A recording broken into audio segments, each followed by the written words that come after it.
Hello everyone, मैं doctor Tanuja कुमारी आप सभी का स्वागत अपने यूट्यूब चैनल में करती हूं। आज के इस वीडियो में मैं झारखंड के इतिहास पर चर्चा करूंगी। हम सभी जानते हैं कि भारतीय इतिहास की एक वैश्विक पृष्ठभूमि और पहचान है तथा इसी संदर्भ में आज मैं झारखंड के इतिहास के संदर्भ में जो महत्वपूर्ण तथ्य हमारे समक्ष हैं उस पर चर्चा करूँगी। अगर आपने मेरे यूट्यूब चैनल को सब्सक्राइब नहीं किया है, कृपया कर इसे सब्सक्राइब करें, जिससे कि भविष्य में मेरे यूट्यूब चैनल में अपलोड किए जाने वाले वीडियोस से संबंधित नोटिफिकेशन आपको प्राप्त हो सके और इससे आप लाभान्वित हो सकें। झारखंड के इतिहास के संदर्भ में जब हम अध्ययन करते हैं तब हम यह देखते हैं कि झारखंड राज्य एक आदिवासी बहुल राज्य है तथा झारखंड राज्य का निर्माण छोटा नागपुर और संथाल परगना के वन क्षेत्र को मिलाकर किया गया है। अगर हम झारखंड के इतिहास को भारत के संदर्भ में देखते हैं तो हम यह देखते हैं कि झारखंड राज्य की स्थापना 15 नवंबर 2000 को भारत के 28वें राज्य के रूप में हुई है। झारखंड के इतिहास का जब हम अध्ययन करते हैं तब हम यह देखते हैं कि झारखंड का इतिहास के संदर्भ में एक महत्वपूर्ण तथ्य यह है कि प्राचीन काल से लेकर वर्तमान काल तक झारखंड के इतिहास का एक गरिमापूर्ण परिचय हमारे समक्ष आता है। अब आगे मैं अपने इस वीडियो में विस्तार से झारखंड के इतिहास के महत्वपूर्ण तथ्यों का वर्णन करूंगी। झारखंड के इतिहास के अध्ययन से यह स्पष्ट होता है कि प्राचीन काल से लेकर आधुनिक काल तक झारखंड के इतिहास में यहाँ के जनजाति समाज की महत्वपूर्ण भूमिका रही है।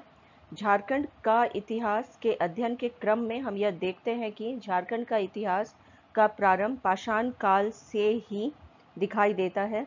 पाषाण काल के भी मानव विकास के साक्ष्य पुरातात्विक खुदाई में झारखंड क्षेत्र से प्राप्त हुए हैं। झारखंड में पूर्व तथा उत्तर पाषाण काल के संदर्भ में महत्वपूर्ण औजार पुरातात्विक खुदाई से प्राप्त हुए हैं। झारखंड के शाब्दिक अर्थ के विषय में यदि हम बात करें तो हम यह देखते हैं कि झारखंड दो शब्दों के मेल से बना है, झार और खंड। जहां झार शब्द का अर्थ है झाड़ या वन क्षेत्र, वहीं खंड शब्द का अर्थ भूखंड से है। इस प्रकार अगर हम झारखंड को देखें, इसका तात्पर्य हम ऐसे भूभाग से लगा सकते हैं जो वनों से आच्छादित है। अगर हम झारखंड के इतिहास को इतिहास के पन्नों में देखें तो हम यह देखते हैं कि सर्वप्रथम झारखंड का उल्लेख हमें ऐतरेय ब्राह्मण में प्राप्त होता है, जिसके अंतर्गत झारखंड का उल्लेख पुंड या पुंडू नाम से वर्णित है। झारखंड के इतिहास के संदर्भ में जब हम अध्ययन करते हैं तो हम यह भी देखते हैं कि महाभारत के दिग्विजय पर्व में झारखंड को पशु भूमि तथा पुंडरिक कहकर संबोधित किया गया है। झारखंड के इतिहास के संदर्भ में विद्वानों का मत है कि झारखंड 1 लाख वर्ष पूर्व पूरा पाषाणकालीन इतिहास से संबंध रखता है तथा इसके साक्ष्य में वे झारखंड क्षेत्र से प्राप्त पुरातात्विक साक्ष्यों को प्रस्तुत करते हैं। झारखंड के इतिहास के संदर्भ में हम भारतवर्ष के प्राचीन हिंदू ग्रंथ मनु संहिता का भी उल्लेख कर सकते हैं, जिसके एक श्लोक में हमें झारखंड का स्पष्ट उल्लेख प्राप्त होता है। मनु संहिता में के एक श्लोक में यह कहा गया है कि झारखंड में रहने वाले व्यक्ति धातु के बर्तन में पानी पीते हैं और शाल वृक्ष के पत्तों पर भोजन करते हैं तथा खजूर की चटाई पर सोते हैं।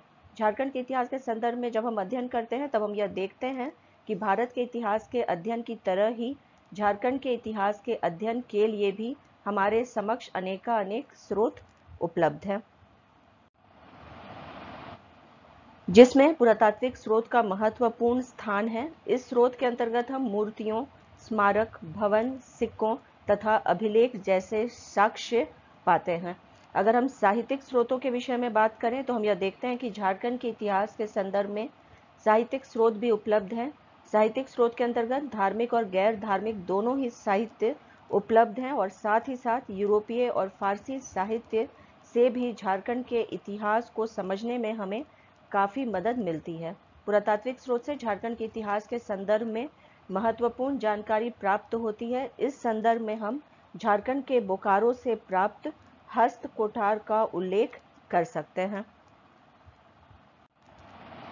अगर हम झारखंड के इतिहास के संदर्भ में मध्यकालीन स्रोतों पर विचार करें तो हमारे समक्ष झारखंड के पलामू में स्थित भगाडी रमना से प्राप्त 250 ईसा पूर्व अशोक के शिलालेख उपलब्ध हैं।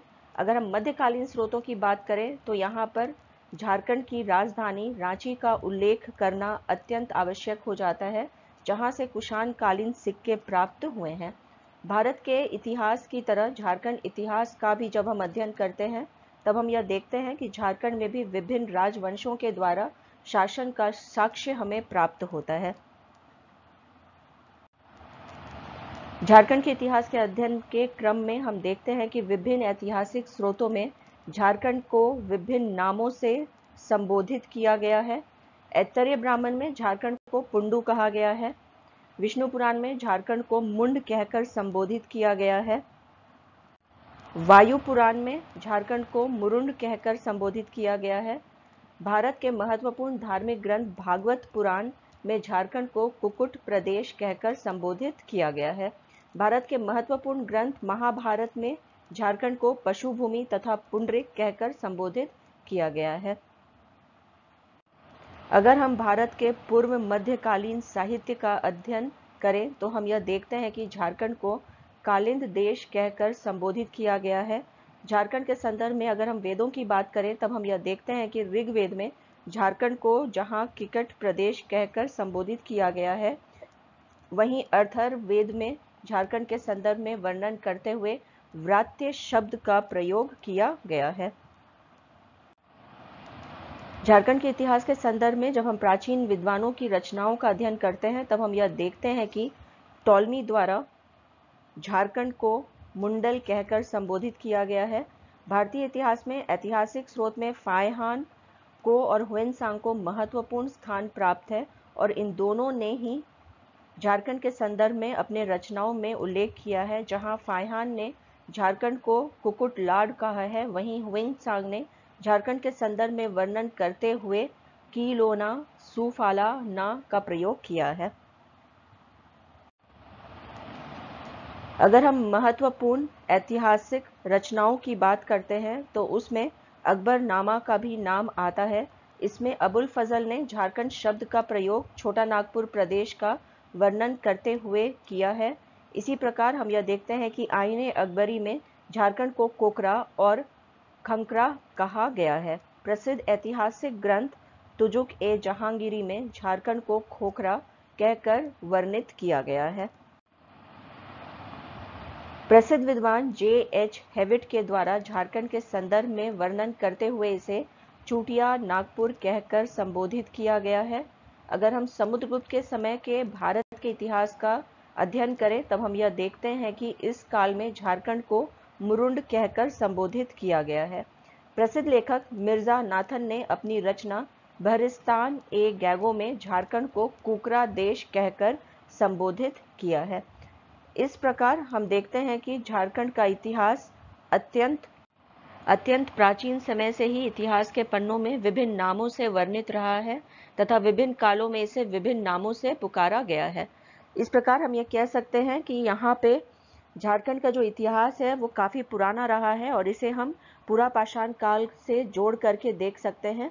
ऐसा नहीं है कि सिर्फ हमें झारखंड के इतिहास के संदर्भ में प्राचीन काल में ही इसका उल्लेख मिलता है, परंतु जैसे जैसे हम मुगल काल की ओर अग्रसर होते हैं तो हम यह देखते हैं कि इस क्षेत्र का जो महत्व है वह बढ़ता चला जाता है। स्पेशली शेरशाह के शासनकाल के समय हमें इस क्षेत्र के विषय में विशेषता हम कह सकते हैं कि जानकारी प्राप्त होती है, क्योंकि शेरशाह ने इसके विषय में अपनी जो उसकी जो रचनाएं रही हैं, जो पुस्तक उससे संबंधित, उसमें इसका उल्लेख भी हमें प्राप्त होता है। अबुल फजल की जो रचना रही है अकबरनामा, उसमें भी हमें मुगलों के काल में झारखंड के क्षेत्र का क्या महत्व रहा था इसके विषय में भी हमें जानकारी प्राप्त होती है।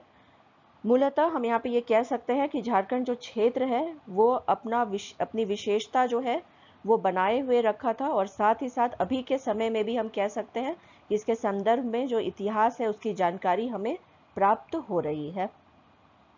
इसी के साथ अपने इस चर्चा को यहीं पे विराम देती हूँ। यदि आप लोगों को मेरा ये वीडियो पसंद आया हो तो प्लीज़ इसे लाइक करें तथा मेरे YouTube चैनल को सब्सक्राइब करें।